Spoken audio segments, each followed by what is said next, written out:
Chris, this is, it's such a complex area politically, strategically, geographically, in every way, the Middle East. The government's walking this line, as Olivia put it, white-knuckling this period, saying we support a ceasefire, but we also support Israel's right to defend itself. And the two things, as I put to the Prime Minister, aren't they contradictory? They don't add up. You know, the Prime Minister's trying to please everyone and pleasing no one, and I don't know if he's walking a line. I think he's standing on two very rocky stools and trying to bridge that great divide. And the problem that he's got is a large section of his own base now is really pro-Palestinian. And if he doesn't say things like that, then he's going to cop it from there. Clearly the Greens see an opportunity in Labor's seats on all of that kind of stuff, but you cannot defend yourself and not fight. And so you can't call for a ceasefire from Israel if you say they have the right to defend themselves against Hezbollah.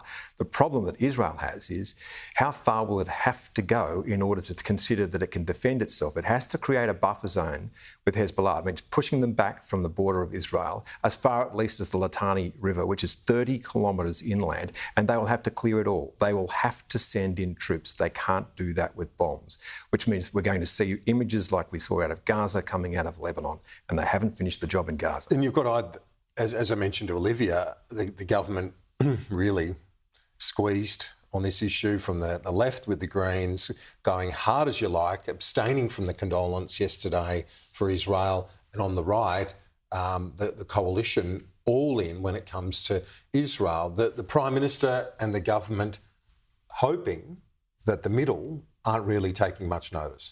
Yeah, and I think that there are more people who are probably focused on the cost of living, but when they do focus on this kind of thing, it does look untidy. I mean, the beauty of deciding that you're going to pick and stick one side or the other is that your position is clear.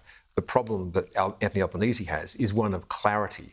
And while it looks like he doesn't have clarity on this issue, if people are getting a message, it's one that there is no real fight in this government, no real position that they can get behind. So it's very difficult to vote for a shadow. And at the moment, the Labor Party is casting a shadow over this debate. It's not defined by what it says. And as you said quite rightly, internally there are those issues where, as one senior Liberal put it to me yesterday, they'd been watching it on in dismay over the many ALP conferences, the nudging and shifting on this issue gradually away from Israel was their view. The Prime Minister rejected the notion that he'd abandoned Israel. He says his position is consistent with the United States, with the G7.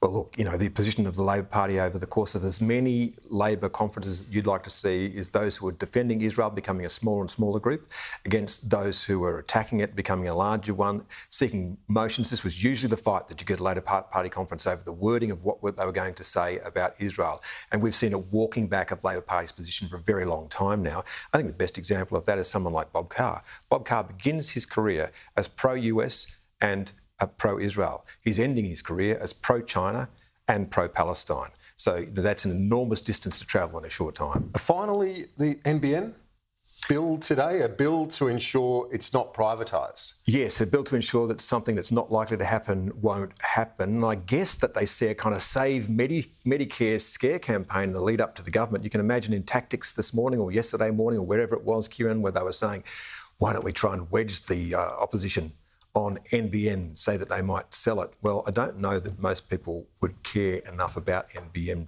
to be concerned about that, but maybe there's some polling that says that people are, but I don't know it's going to get an enormous amount of traction. I think it's going to be cost of living front and centre, and if there's any question over what's going on in Gaza and with Israel, it will be one of character. It is the thing that the coalition keeps coming back to, that the Prime Minister is weak. That's the only point that they want out of this. They're underlining it every day.